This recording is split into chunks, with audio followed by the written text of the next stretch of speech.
পঞ্চায়েত আইন না মেনে ঠিকা কাজের বরাদ দেওয়ার অভিযোগ। এগরা 2 পঞ্চায়েত সমিতিতে বেনিয়মের অভিযোগ করছেন বাসিন্দারাই।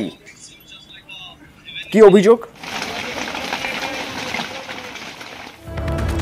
এই এগরা 2 নম্বর ব্লকে অনেক ঠিকাদার আছে, ওরা সরকারি বেতন পায়, সরকারি বেতন নয় পায়, কিন্তু যারা অনেক বেকার আছে ওরা কিছু পাচ্ছে না, ঠিকাদারি লাইসেন্স পাচ্ছে না, কিছু পাচ্ছে না।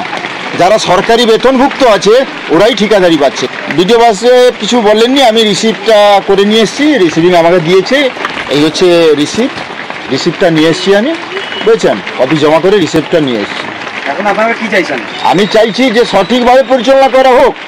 যারা বেকার ঘুরছে, কিছু কাজ পাচ্ছে না, ওদেরকে কাজ দেওয়া হোক।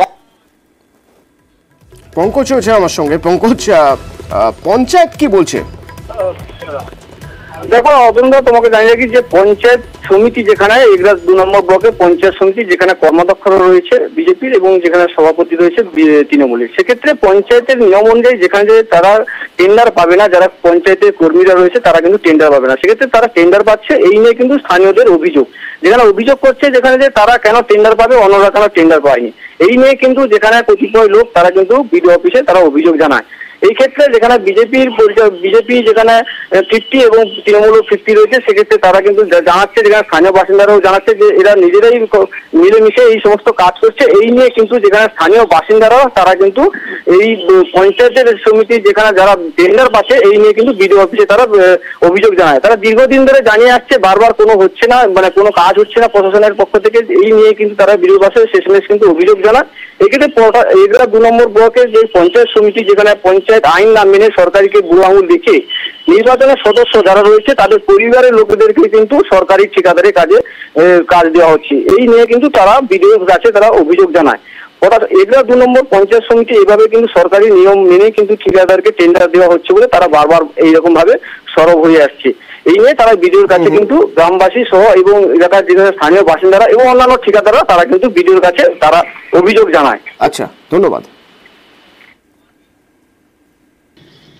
আমি আমার বিজনেসটা হচ্ছে কন্ট্রাক্টর বিজনেস। আমি 30 বছর ধরে এই কাজটা করি।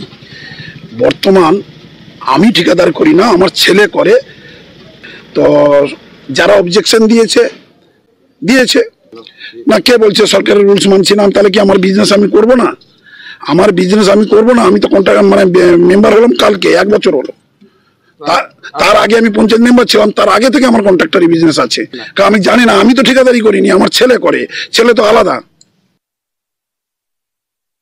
1973-এর অ্যাক্ট অনুযায়ী বলে দেওয়া হয়েছে এবং 2010 সালেও সেটাকে পারমিট দেওয়া হয়েছিল যে পঞ্চায়েত সমিতি, পঞ্চায়েত স্তরীয় পঞ্চায়েত, জেলা পরিষদে যদি কোনো মেম্বার, প্রধান, উপপ্রধান, সভাপতি, সহসভাপতি তাদের নিকট আত্মীয় ছেলে, মেয়ে, স্ত্রী কেউই সরকারি ঠিকাদার হতে পারবেন না এবং সেই কাজে তারা অংশগ্রহণ করতে পারবে না।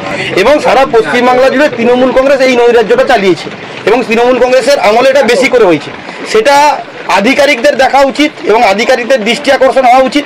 আধিকারিকরা সঠিকভাবে কাজ করেননি, আধিকারিকরা জেনেও তৃণমূল কংগ্রেসের তাবেদারি করেছে।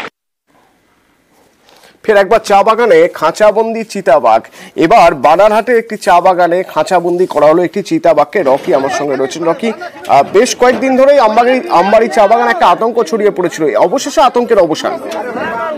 একদম তুমি যেমনটা বললে, বানারহাট ব্লকের অন্তর্গত আমবাড়ি চা বাগানে কিন্তু খাঁচাবন্দি হলো পূর্ণবয়স্ক চিতাবাঘ। বন দপ্তরের পাতা খাতায় সেই পূর্ণবয়স্ক চিতাবাঘ ধরা পড়ে এবং আজ সকালবেলা কিন্তু শ্রমিকেরা কাজ করতে গিয়ে তা দেখতে পায়। বেশ কিছুদিন ধরেই সেই বাগানে কিন্তু চিতাবাঘের আনাগোনা লক্ষ্য করা যাচ্ছিল, যার ফলে আতঙ্কের পরিবেশ সৃষ্টি হয়েছিল বাগানে। এরপর কিন্তু বন দপ্তরের কাছে আবেদন জানানো হয় এবং সেখানে ছাগলের দুধ দিয়ে চিতাবাঘ ধরার জন্য একটি খাঁচা পাতা হয়। সেই চা বাগানের 13A26 নং সেকশনে কিন্তু এই খাঁচার মধ্যে আজ সকাল চিতাবাঘটি ধরা পড়ে। ঘটনার খবর পেয়ে প্রচুর মানুষ সেখানে ভিড় জমায়। খবর দেওয়া হয় বন দপ্তরকে। বন দপ্তরের কর্মীরা গিয়ে সেই চিতাবাঘটিকে খাঁচার সেখান থেকে উদ্ধার করে নিয়ে যাবে এবং তার শারীরিক পরীক্ষার পর জঙ্গলে ছেড়ে দেওয়া হয়েছে বলে বন দপ্তর সূত্রে খবর। এই ঘটনার পর আতঙ্ক মুক্ত হয়েছে সেই চা বাগানের এলাকা। ধন্যবাদ।